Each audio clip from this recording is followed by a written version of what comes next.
بسم اللہ الرحمن الرحیم۔ غزہ میں امدادی سرگرمیوں میں شریک doctors without border, save the children اور آکسفیم سمیت 111 تنظیموں نے ایک مشترکہ بیان میں خبردار کیا ہے کہ ہمارے ساتھی اور جن کی ہم خدمت کرتے ہیں بھوک سے صحت کی بربادی کا شکار ہو رہے ہیں۔ بیان میں کہا گیا ہے کہ جیسا کہ اسرائیلی حکومت کے محاصرے سے غزہ کے لوگ فاقوں کا شکار ہیں، تو امدادی کارکنان اب کھانا حاصل کرنے کے لیے انہی قطاروں میں شامل ہو رہے ہیں اور صرف اپنے خاندانوں کا پیٹ پالنے کے لیے گولی کھانے کا خطرہ مول لے رہے ہیں۔ امدادی تنظیموں نے فوری طور پر مذاکرات کے ذریعے جنگ بندی، تمام زمینی گزرگاہیں کھولنے اور اقوام متحدہ کے زیر قیادت امداد کی آزادانہ ترسیل کا مطالبہ کیا ہے۔ اقوام متحدہ نے گزشتہ روز کہا تھا امریکی اور اسرائیلی حمایت یافتہ غزہ ہیومینٹیرین فاؤنڈیشن کے مئی کے آخر میں امدادی کارروائی شروع کرنے کے بعد سے اسرائیلی فوج نے 1000 سے زیادہ فلسطینیوں کو جہاں بک کر دیا ہے جو غذائی امداد تک رسائی حاصل کرنے کی کوشش کر رہے تھے۔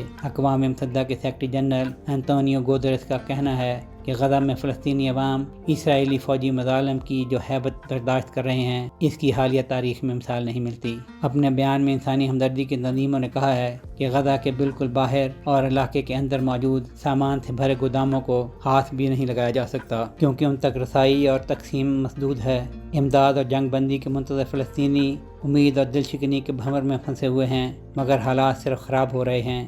یہ صرف جسمانی نہیں بلکہ نفسیاتی اذیت بھی ہے، جبکہ بقا ایک سراب کی مانند نظر آتی ہے۔ بیان میں مزید کہا گیا ہے کہ انسان دوستی کا نظام جھوٹے وعدوں پر نہیں چل سکتا۔ انسان دوست کارکنان وقت اور حالات کی تبدیلی کے ساتھ ایسے سیاسی وعدوں کا انتظار نہیں کر سکتے جو رسائی فراہم کرنے میں ناکام رہیں۔